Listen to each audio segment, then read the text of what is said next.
All right, folks, welcome to the second video in our orientation series here. So now we already explained the dashboard. Let's actually get into talking about looking into specific courses. So if we scroll down here, we're going to look here, and let's just say you're in economics, U.S. and global economics.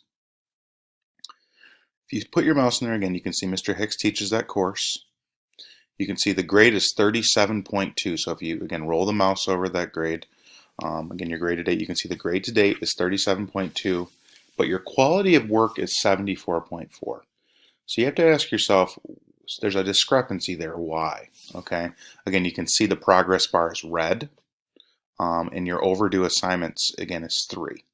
So again, let's click on this again, and let's look at this course activity report.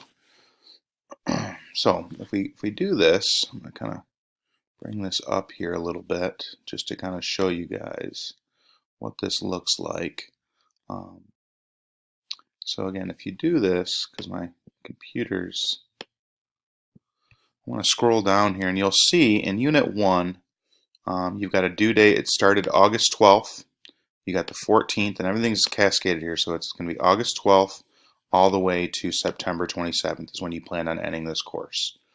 You can see, you did a quiz on the 19th, a practice on the 19th, another quiz. You can see these scores here.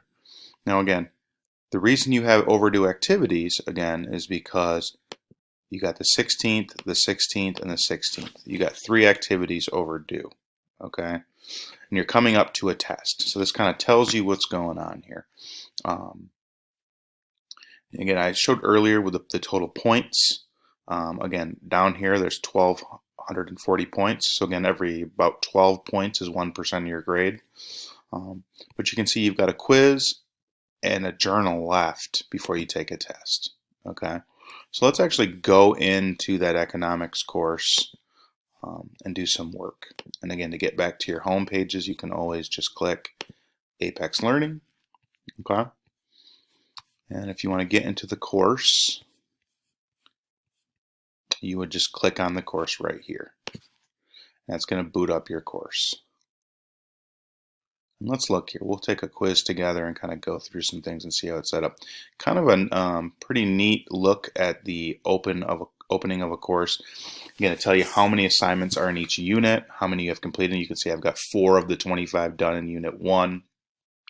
You can see it's got Unit 1 open. It's colored. The rest of these are gray. They don't open until you pass. So Unit 2 is not going to be open until you pass the Unit 1 test. And the same way within sections don't open until you pass sections. So 1.2 is not going to be open until you pass 1.1, and so on and so on. But again, it gives you a nice layout of how many units are in the course. You can see in economics there's 7 total units. So 7 of the units, again, are going to be content related, and then your 8th unit, or the last unit, is going to be the final exam. So it says 7 units on top here, but really there's always a last unit. Again, Unit 8 is going to be the exam. You can roll your mouse over things. You can get started. If you hit this play button, it'll take you where you left off. So let's just kind of get started here. If you click Unit 1 right in here, it kind of tells you what's going on here. So this overview is 2 pages, and you can just start that. Again, I've taken a couple quizzes, but I'm going to arrow over here, and you can see I've done the first quiz here, which is 1.16. But if you go into here, again, the study section is 9 pages. And again, these study sections here, all 4 of these, set you up for this quiz. So when you go through all this material here, it's going to prep you for this quiz. Okay, and again, as we pointed out earlier, everything on every quiz, every test, every exam is open notes. Okay, so if you're in the middle of a quiz, which we're going to demonstrate in a minute, you may get out of the quiz and look things up. We highly encourage you take notes digitally in a Google Doc. You can write them down as well, but again, in this area, you really want to practice taking notes. And I'm going to show you as well, each section has a dedicated study guide. Most courses have that. But again, I took a couple quizzes, so I'm just going to keep rolling over it, and these arrows are going to be important to navigate through these courses. So again, this study section, this read section, and this other study section, as well as this practice, sets you up for this quiz. So I'm going to arrow one more time, and I am in section 1.4. You can see this quiz right here has not been taken. So I just kind of want to show you. We'll start with the overview, and you click, should boot you right into here. And you can see here, like you've got little icons for key terms that pop up. It takes a minute here, and then you just will roll your mouse over the key term, and it will tell you what the key term is. Just click on it, kind of give you definitions for certain things. Okay. Also, a quick tip in the appendix, which we'll go over, it has all the key terms for the entire course from A to Z. And what's important here to pay attention is previous, continue.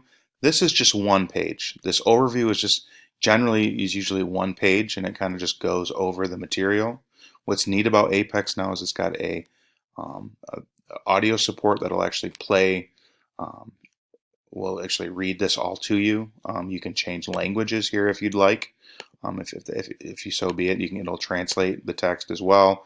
Again, this just reads it to you as well too. This text to speech up here in the top right. But again, the overview is usually just one page, but you can continue on after reading that.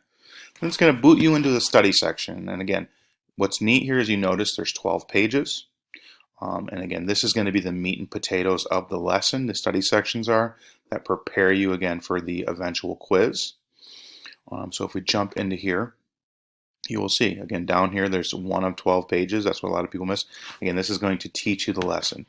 As I pointed out before, you can create your own notes as you go through, or feel free, again, these study guides right here on the right, these icons, if you click them, they're actually dedicated study guides to each section. You can paste and copy those into a Google Doc, fill those out. You could print them off as well. But again, you go through a lot of these are going to be definitions followed by a series of kind of questions that might set you up for the quiz. Kind of obviously in this lesson, they're talking about different types of technologies, different methods that you might use to increase efficiency. Again, 4 ways that technology affect the game of economics. Again, all of this is kind of answered in the study section. And this is the study section. And again, you go to page 2 here. Again, you got the audio icon. And we like to point out, whenever there's like little widgets within these study sections, you really want to do them. Like right here is a nice little widget, the mouse trap. So again, so you got the lamp. So the candle and the lamp probably are similar. So if you click lamp, it's probably similar to the candle. Okay. So your fireplace might be similar to the electric stove, yada, yada, yada. So again, do these interactive widgets. You can reset these, take notes off of these. That's kind of what, that's, again, what's going to set you up, not only for quizzes, but for tests. So what we're going to do is we're going to end this short video. In the next video, I'm going to kind of go through a quiz and show you how you can get in and out of the quizzes and kind of use those quizzes as tools to help prepare you, not only for tests, but for the exam as well.